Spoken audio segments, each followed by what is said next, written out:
A liturgia de hoje, ela nos coloca uma reflexão sobre o trabalho. Me vinha à mente pensar por que Deus quis, ou melhor, Deus quis escolher um pai para que providenciasse o que era necessário para o seu filho. Ele quis que esse homem, São José, que nós celebramos hoje, fizesse parte do seu plano de amor para o mundo. Primeira coisa, então, que a liturgia nos faz refletir. Deus quis que o seu filho fosse provido pelo trabalho do homem. Deus não poderia prover tudo como o maná que desceu do céu, por exemplo. O maná desceu do céu, o povo pegava e comia. Será que Deus não teria outra forma de providenciar tudo para o seu filho? Ou não poderia fazer isso pelo seu filho? O Senhor quis que o trabalho humilde de um homem providenciasse a subsistência de Jesus. Interessante pensar nisso.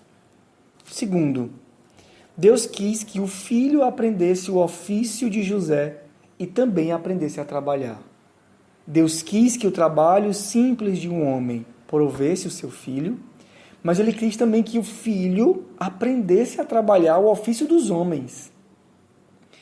Jesus viu seu pai trabalhando e certamente o viu como o carpinteiro, seu pai adotivo, José, e aprendeu a arte da carpintaria com seu pai. Por isso, era reconhecido como o filho do carpinteiro, que provavelmente fazia também carpintaria. Sabia realizar o que seu pai fazia. Jesus sente a fadiga do trabalho, como nós. Jesus sente o cansaço do corpo em trabalhar para manter a família, para manter a sua mãe. Jesus experimentou disso também para nós. Essas coisas não são novidades no plano divino. Neste primeiro aspecto, sempre foi assim. Deus sempre se utilizou da ação humana, do mais simples da ação humana, do fruto do trabalho para realizar os seus milagres e fazer com esse homem a aliança. Interessante, porque Deus aceita a oferenda do povo. E a oferenda do povo não é uma coisa que cai do céu. A oferenda do povo é o fruto do trabalho do povo. Caim e Abel ofereciam a Deus o fruto do trabalho deles.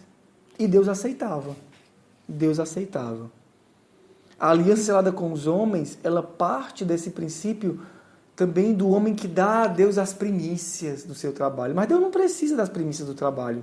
Como Deus não precisava do trabalho de José para alimentar o seu filho. Ele não é Deus? Mas Deus quis utilizar o trabalho de José para nutrir o seu filho, e sempre foi assim. Deus sempre quis utilizar a parte humana para realizar um milagre. Como, por exemplo, na Eucaristia. Deus se utiliza do pão, fruto da terra e do trabalho do homem, que agora vos apresentamos, aqui diz o Padre, para fazer o corpo, para dar o corpo. Para dar o seu corpo, o Senhor quis se utilizar do trabalho de José para alimentar o corpo do filho, e quer se utilizar do pão que nós damos para ele para nos dar o seu corpo. Diz o Salmo: fazei dar frutos o labor de nossas mãos.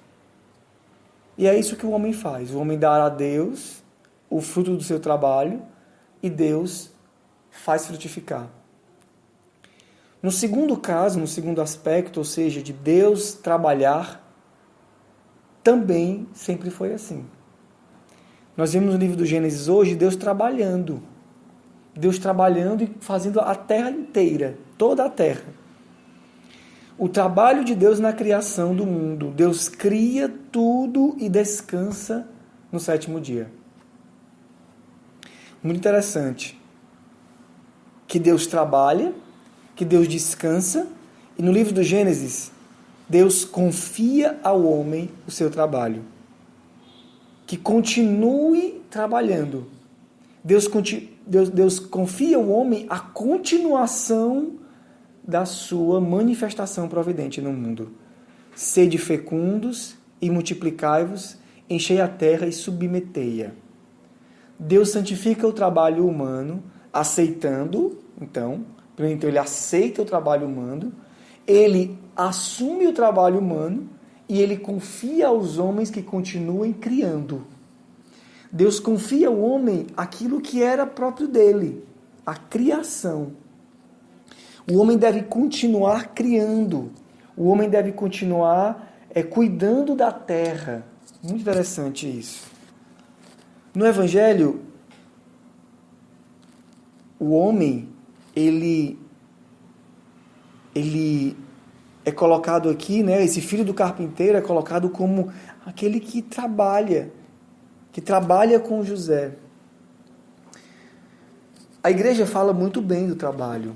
E hoje, no ofício das leituras, o que é sugerido para a nossa reflexão é a Gaudium et Spes, um documento do Vaticano II que fala sobre as várias coisas do homem, né? A vida do homem, as alegrias e as dores do homem. E hoje nos oferece uma reflexão sobre o trabalho. A Gaudium et Spes afirma que o trabalho humano é uma coisa boa. A atividade humana é boa porque cumpre esse mandato, continuar governando a terra submeteia. É um prolongamento da obra do Criador. Por isso é bendito, e ele está em consonância com o mandato de governar a terra.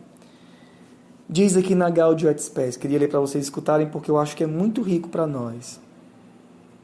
Isso diz respeito, com efeito, o homem criado à imagem de Deus recebeu a missão de dominar a terra, com tudo o que ela contém e de governar o mundo na justiça e na santidade.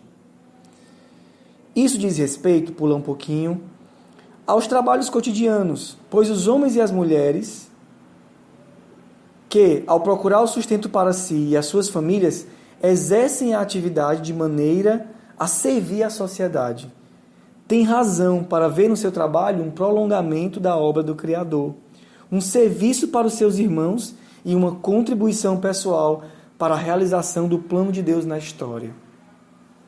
Porém, diz aqui, e essa é uma das frases também importantes que a complementam o que nós falamos até agora. Quanto mais, porém, cresce o poder dos homens, tanto mais aumenta a sua responsabilidade, seja pessoal, seja comunitária. A Gaudium et Spes, então, ela diz, é bom, e isso faz parte da missão, entretanto, não se esqueça. Quanto maior é o poder dos homens, ou seja, quanto maior ele inventa, né, o engenho do homem, quanto mais ele inventa coisas para melhorar a vida, que são benditas, mais aumenta a sua responsabilidade. E essa frase é uma frase fundamental para nós cristãos no dia de hoje. É compreender que o Senhor admira o trabalho humano, valoriza o trabalho humano, mas também nos coloca numa responsabilidade diante do trabalho. As nossas grandes questões, né, bioética, éticas, né, agora aí com todas essas dimensões aí de legalização de leis ou não, quer dizer que agora que o engenho humano chegou por exemplo, a conseguir administrar a vida, né, a descoberta de tantas formas de criar, de multiplicar, quer dizer, agora ele tem controle sobre tudo isso, ele pode fazer o que ele quer. O trabalho precisa ser entendido como um serviço. E ele não pode ser traído nesse aspecto. Por isso também o trabalho tem a ver com a nossa santidade. E o que se opõe ao trabalho? Se opõe ao trabalho, que é o serviço aos outros, a preguiça. A perfeição cristã, a santidade, diz o Papa na Alegrai-vos Exultai, a perfeição, ela vai se dando no trabalho. Ele diz, eu gosto de ver a santidade no trabalho simples e dedicado. Naqueles que trabalham todos os dias para trazer a comida para dentro de casa e o fazem com alegria, com louvor. A preguiça, por isso, ela esteriliza a vida. Ela tira essa capacidade de servir, de continuar gerando a obra de Deus. E ela acostuma o corpo a uma vida somente para si. E não tem mais coisa mais anti-santidade do que uma vida voltada para si. O trabalho, por isso, ele nos lança para fora. O trabalho, por isso, ele é um lugar de caridade. Que o Senhor hoje nos renove, olhando para São José, mas também olhando para o seu filho, que quis trabalhar nessa vida. E olhando para a obra de Deus, dos dias de trabalho, e o 7º dia para o descanso. O trabalho é bendito. O trabalho é um serviço feito aos outros, o trabalho é caridade. Que o Senhor nos faça compreender isso. Nós hoje rezamos por todos aqueles que trabalham, todos aqueles que exercem suas profissões com o desejo de viver para os outros, todos aqueles que arriscam a vida hoje para cuidar das pessoas nos hospitais, do médico ao zelador, todos aqueles que servem, que arriscam as suas vidas, não só pelo dinheiro que vão receber, não só por isso, mas pelo serviço dedicado aos outros. Às vezes a gente vê pessoas que, às vezes até os jovens, né, assim, um pouco confusos no que escolher para viver a vida, para o resto da vida. E às vezes tem dificuldade de entender o que fazer para o resto da vida, por quê? Porque pensa no trabalho como onde eu ganho mais dinheiro. E não deveria ser esse o princípio. Deveria ser aonde eu posso transformar a minha vida numa missão. Como diz o Papa Francisco, a nossa vida não tem uma missão, mas a nossa vida é uma missão. Que o Senhor nos ajude, no modelo de São José, a experimentar disso a cada dia da nossa vida. Louvado seja o nosso Senhor Jesus Cristo.